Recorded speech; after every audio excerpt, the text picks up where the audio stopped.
देखा जाए तो सही देशभक्त और राष्ट्रभक्त थे मान्यवर काशीराम जी। इनजी को अभी क्या खुल के आना चाहिए था। अभी तो स्थिति है कि वो अपनी पार्टी को बचाने की स्थिति खराब हो जाएगी। मान्यवर काशीराम को भारत रत्न देना चाहिए। वाम सेब के लिए हमने काम किया, DS4 के लिए काम किया, फिर बहुजन समाज पार्टी में काम किया। नहीं, ये देशद्रोही लोग हैं, आतंकवादी लोग हैं, उग्रवादी लोग हैं, जो धर्म मजहब के नाम पे उग्रता फैलाते हैं। हेलो, जय संविधान। आज मैं बात करने वाला हूं कि बहुजनों का नेता कौन। वैसे तो बहुजनों की लड़ाई लड़ने वाले बहुत सारे नेता हैं देश में। हर कोई दावा कर रहा है कि वो दलितों के साथ, अल्पसंख्यकों के साथ, आदिवासियों के साथ खड़ा हुआ है। लेकिन जब उनके लिए कुछ करने की बात आती है तो ये लोग पीछे हट जाते हैं। सिर्फ वोट बैंक की तरह आजकल दलित आदिवासियों का, बहुजनों का इस्तेमाल हो रहा है, SC ST OBC का इस्तेमाल हो रहा है। धरातल पर काम नहीं हो रहा है, लेकिन नेता ये दावा करते हैं कि वही है हितैषी। आइए बात करते हैं। नंदा भाई राजपूत हमारे साथ हैं। नंदा भाई, आपका एक अनुभव रहा है, आप मान्यवर कांशीराम जी के साथ भी काम कर चुके हैं। जब आप काम करते थे उसके बारे में कुछ बताइए। देखिए, मान्यवर काशीराम जी वाकई बहुजन के नेता थे, बहुजन के साथ साथ पूरे भारतीय समाज के नेता थे। और उन्होंने कभी इस तरीके से नहीं कहा जो भी भारत में बात जो भी कौम कर रही है या धर्म मजहब या किसी भी संप्रदाय के लोग कर रहे हैं, उनकी लड़ाई थी मूल रूप से कि सभी को समान अधिकार मिले, समता मूलक समाज की स्थापना हो और सभी लोग भाईचारे से आगे बढ़े, ये देश तरक्की करे, विकास की ओर जाए। और जिस विश्व गुरु की कल्पना दूसरे उन्मादी नारे देकर जो लोग कर रहे हैं, वैसी उनकी सोच नहीं थी। उनकी सोच थी कि वाकई देश विश्व गुरु बने और ये देश जो एक महान देश है, महाराज सम्राट अशोक का देश रहा, उसी प्रकार से ये देश एक पूरे विश्व में एक विश्व गुरु बने। उस परिपाटी पर ये काम करते थे और सभी बहुजन के साथ साथ सभी भारतीय समाज के साथ साथ और भी जो लोग इस देश में सरपरस्ती लिए हुए हैं, उनकी भी काफ़ी वो सराहना करते थे। वो भी चाहते थे कि उनको बढ़ाया जाए, आगे दबे कुचले हैं वो भी लोग तो, मगर वो किसी विशेष जाति या धर्म मजहब से बैरी नहीं थे और सबको चाहते थे देश आगे तरक्की करे। जबकि जो दबे कुचले भारत समाज में, भारतीय समाज में, उनको आगे लाना चाहते थे और अगले पायदान में लाकर खड़ा करना चाहते थे।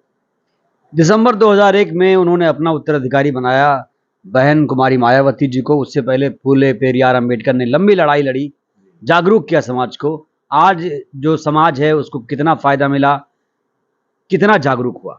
देखिए, अगर आर्थिक रूप से कहीं जाके थोड़ी बहुत जो मजबूती दी, वो तो बाबा भीमराव अम्बेडकर ने दी। समझे नहीं, आरक्षण नीति के माध्यम से उन्होंने संविधान एक ऐसा तैयार किया जिससे आर्थिक रूप से कहीं ना कहीं बहुजन समाज के लोगों को आगे बढ़ने का मौका मिला। मगर जिसको कहते हैं जमीनी स्तर पर एक मान सम्मान और स्वाभिमान जो दिलाने वाली बात होती है, वो मान्यवर काशीराम ने इसको पटल पर नीचे जमीनी स्तर पर लेके आए और लोगों को दिखाया कि बाबा भीमराव अम्बेडकर जो संविधान है वो जमीनी स्तर पर कैसा होना चाहिए और कैसे चलना चाहिए। और यही वजह हुई कि बहुजन समाज और ज़्यादा से ज़्यादा लोग जागरूक हुए और कभी भी उनमें एक लालसा नहीं थी, लालच नहीं था मान्यवर काशीराम में कि उन्हें देश के अहम किसी पद पे बैठना या प्रधानमंत्री बनना या मुख्यमंत्री बनना है। वो तो सिर्फ ये चाहते थे कि भारतीय समाज एक तरक्की करे और दबे कुचले लोग एक तरीके से आगे की अग्रणी पंक्ति में बैठें और आगे जाएं, देश को एक शिखर पर ले जाएं और जिससे इस समाज में कोई ऊंच नीच, छुआछूत ऐसा एक वातावरण ये खत्म हो, समाप्त हो, भाईचारे से देश आगे बढ़े। माननीय काशीराम जी ने DS4 बनाया, BSP बनाई, वाम सेफ भी बनाया, तमाम संगठन बनाए, पार्टी बनाई, तब जाकर कहीं ना कहीं आज हम देख रहे हैं, आप बता भी रहे हैं कि लोग शिक्षित हो रहे हैं, संगठित हो रहे हैं, संघर्ष कर रहे हैं। देखिए, उन्होंने तो संघर्ष किया, इसका तो कोई दो राय नहीं है। उन्होंने मतलब कोई जी तोड़ मेहनत की इस समाज के लिए, कौम के लिए, देश के लिए, राष्ट्र के लिए। देखा जाए तो सही देशभक्त और राष्ट्रभक्त थे मान्यवर काशीराम जी। हर समाज, हर तबके के लोगों के लिए उन्होंने काम किया, समझे नहीं। और जितना संघर्ष उन्होंने किया, जिस तरीके से संघर्ष किया, घर घर जो उन्होंने काम करा कि भाई घर घर जो है लोगों को जागरूक करते थे, गांव गांव जागरूक करते थे, जंगलों में भी जाते थे, आदिवासियों में भी जाते थे। वो हर जगह जहाँ मानव जाति रहती है, भारत में कहीं ना कहीं वास करती है, उसको जागरूक करते थे। और उन्होंने क्या करा, एक रोटी खाते थे, हर घर से एक रोटी लेते थे, प्रचार करते थे। तो और जितने भी हम लोग भी उनके साथ रहे, वाम सेब के लिए हमने काम किया, DS4 के लिए काम किया, फिर बहुजन समाज पार्टी में काम किया। मान्यवर काशीराम जी ने हमको चुनाव भी लड़ाया, हमें टिकट भी दिया। कहाँ से? हम मेरे को दिया दिल्ली से। अच्छा। विधानसभा का दिया चुनाव, टिकट दिया उन्होंने और विश्वास, बिल्कुल पूरा विश्वास, मतलब बहुत ज़्यादा आशीर्वाद भी था उनका मेरे ऊपर। तो बहुत ही मतलब वो बहुत आगे की सोचने वाले लीडर थे और यही वजह थी कि बहन जी को आगे लेके आगे वो, समझे नहीं। और बहन जी को जिस तरीके से लोगों ने अप्रोच किया, उनको दबोचा, उनकी मानसिकता को दबाने का प्रयास किया, तो उसमें वो कहीं ना कहीं आघात हुआ उनको भी, मान्यवर काशीराम को भी। और बार बार सचेत करते रहे बहन जी को कि ये ठीक नहीं है। पर उसके बाद भी जैसा सबने देखा कि मान्यवर काशीराम जी की जो मौत हुई वो किस प्रकार से हुई, एक राज के रूप में लोग देखते हैं, उसका पर्दाफाश नहीं हुआ, किस तरीके का क्या हुआ, षड्यंत्र था, क्या था। तो मान्यवर काशीराम जैसे लोग मुझे लगता है इस दुनिया में दोबारा जन्म ले सकते, एक महान पुरुष थे और ऐसे पुरुष बार बार पैदा नहीं होते। मैं तो खुद भारत सरकार से मांग करता हूं कि मान्यवर काशीराम को भारत रत्न देना चाहिए और ये एक भारतीय समाज के लिए एक बहुत बड़ा गौरवान्वित होने वाली बात होगी अगर उन्हें भारत रत्न दिया जाता है। जी, बहुत बड़ी बात कही आपने और मैं भी चाहता हूं कि सरकार कम से कम ये जो बात कही जा रही है इस पर ध्यान दे। लेकिन अब बड़ा सवाल ये है, जो विरासत छोड़ के गए वो विरासत जो लोग संभाल रहे हैं, चाहे बहन कुमारी मायावती जी हों, एक नया नाम उभर कर सामने आया, भीम आर्मी चीफ, आज़ाद समाज पार्टी बनाई उन्होंने, चंद्रशेखर आज़ाद रावण, वो भी इसी दिशा में काम कर रहे हैं। 2 लोग हैं जो खास तौर से इसी समाज के लिए संघर्ष कर रहे हैं। देखिए, अब स्थितियां ऐसी हैं कि जिनकी 2 की बात कर रहे हो, मान्यवर काशीराम ने कहा था कि मनुवादी व्यवस्था से हमको लड़ना है। तो मनुवादियों से हमने लड़ना नहीं, उनसे लड़ाई दुश्मनी नहीं करनी, मनुवादी व्यवस्था से हमें लड़ना है जो शोषण करती है। मगर मनुवादी व्यवस्था से लड़ते लड़ते ये लोग आज भी वही मनुवादी व्यवस्था के खिलाफ लड़ने की बात करते हैं, मनुवादी नहीं रहे ये लोग, आज ये मनीवादी हो गए हैं, मनीवादी व्यवस्था में तैर रहे हैं, समझे। भारतीय जनता पार्टी की गोद में जैसे बहन जी बैठी हैं तो मनीवादी व्यवस्था की वो हो गई हैं। बहन जी ने अभी एक रणनीति बनाई है, अभी समय सही नहीं है, इसलिए उन्होंने एक स्ट्रेटजी बनाई है कि कैसे बीजेपी को शिकस्त दिया जाए 24 में। देखिए, मेरी बात सुन लीजिए, समय सही नहीं है, या बहनों बेटियों के, दलितों के, शोषितों के, वंचितों के बलात्कार हो रहे हैं, तो समय सही नहीं है तो इसका मतलब बलात्कार होने देंगे। बहनों बेटियों के, दलितों के, शोषितों के, वंचितों के बलात्कार हो रहे हैं, तो समय सही नहीं है तो इसका मतलब बलात्कार होने देंगे। आवाज नहीं उठाएंगे क्या? सोचने वाली बात तो ये है कि समय का हम कब तक इंतजार करेंगे। और फिर इतने ऊंचे पदों पे आप रह चुकी हैं, आपका स्थान कहाँ पर है, और राष्ट्र में जितने भी बहुजन समाज के लोग हैं, दलित समाज के लोग हैं, उनकी भी एक आस्था है आपके अंदर कि आप आगे आती। आपने क्यों ऐसे चुप हो गई एकदम? आप जब ही निकल के आती हैं जब भारतीय जनता पार्टी जो चाहती है बुलवाना वही बोलती हैं, वही दलित ब्राह्मण सम्मेलन करती हैं और वहाँ पे जय श्री राम के नारे लगते हैं, हर हर महादेव के नारे लगते हैं। तो वहाँ कहीं ना कहीं तो ऐसा लगता है कि जिस मनुवादी व्यवस्था से हम लोग चरमराए हुए थे, भारतीय समाज जो चरमराया हुआ था, वहीं जाके उसकी पोषक बन गई हैं और आज मनीवादी व्यवस्था में डूब गई हैं। तो और ये जो मनुवाद का विरोध करने वाली भीम आर्मी है, देखिए ये सब एक ही सिस्टम पे चल रहे हैं।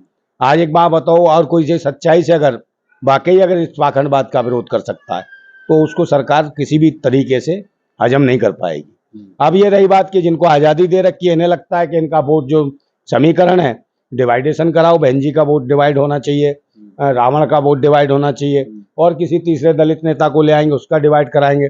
ये चाहते हैं कि इनको तोड़ो। जो मान्यवर काशीराम ने कहा कि भाई संगठित रहो, शिक्षित बनो, एकजुट हो जाओ, बाबा साहब ने कहा, बाबा साहब ने भी कहा, उन्हीं के आदर्शों को लेकर उन्होंने भी कहा। तो उसको लेके इनकी जो संगठन था उसको तोड़ने का काम ये जो मनुवादी व्यवस्था, जो मनीवादी भी लोग हैं, उन्होंने पैसे से, धन से, किसी भी प्रकार, हथियार से, गुस्से से, गाली गलौज से, जैसे भी इनको तोड़ सकते हैं वैसे उन्होंने तोड़ने का काम किया। उसी प्रकार के, उसी मानसिकता के इनको नेता तैयार कर रहे हैं, वो उसी प्रकार की बात। बहन जी को क्या कहेंगे आप? बहन जी को अभी क्या खुल के आना चाहिए था? है अभी तो स्थिति ये है कि वो अपनी पार्टी को बचाने की स्थिति खराब हो जाएगी। अभी राष्ट्रीय दर्जा है, कल ऐसा हो सकता है कि राष्ट्रीय दर्जा ना रहे, राज्य स्तर की पार्टी रह जाएगी। तो जिस तरीके से कुठाराघात हो रहा है भारतीय समाज की, जितनी पार्टियां हैं उनके सबको कुठाराघात हो रहा है। कितनी पार्टियां हैं जिनको राज्य का दर्जा भी नहीं मिला, उन पार्टियों की ऐसी स्थिति हो गई है, कईयों की पार्टियां छीन ली गई है। जैसे देख लीजिए शिवसेना पोषकती इनकी, किनकी, इन्हीं जो हिंदू राष्ट्रवाद के नारे की उनकी पोषकती, उनकी पार्टी खत्म कर दी इन्होंने। तो ये स्थितियां तो तानाशाही है। ये जो सरकार, जो हुकूमत में जो लोग बैठे हैं, या धर्म के भी नहीं है, मजहब के भी नहीं है, जाति के भी नहीं है, ये तो व्यापारी लोग हैं, समझे नहीं। ये तो कारपोरेट जगत के चमचे हैं, इधर तो विदेशी ईस्ट इंडिया कंपनी जैसी कंपनियां बना के बैठे हुए लोग हैं। इस देश को बेचने वाले लोग हैं, ये बेच रहे हैं देश को। समझे नहीं, ये देशद्रोही लोग हैं, आतंकवादी लोग हैं, उग्रवादी लोग हैं, जो धर्म मजहब के नाम पे उग्रता फैलाते हैं और भाईचारे को खत्म कराते हैं और लड़वाते हैं। मॉब लिंचिंग जैसी घटनाएं घटती हैं इस भारत के अंदर, समझे, भाईचारा खत्म होता है।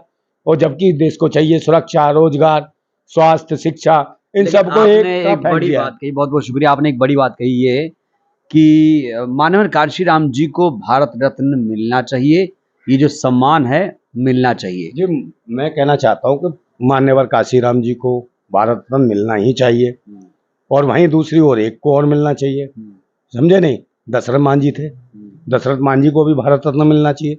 जो ये देश के असली ओरिजिनल भारतीय लोग हैं, जिन्होंने भारतीय समाज को कुछ देने की कोशिश करी और हिम्मत और हौसला बढ़ाने की कोशिश करी कि भाई हिम्मत रखो और संघर्ष करो और एकजुट होके एक लक्ष्य बना लो, तो आप किसी भी चीज को आप भेज सकते हो और अपने संघर्ष को एक कामयाबी की ओर ले जा सकते हो।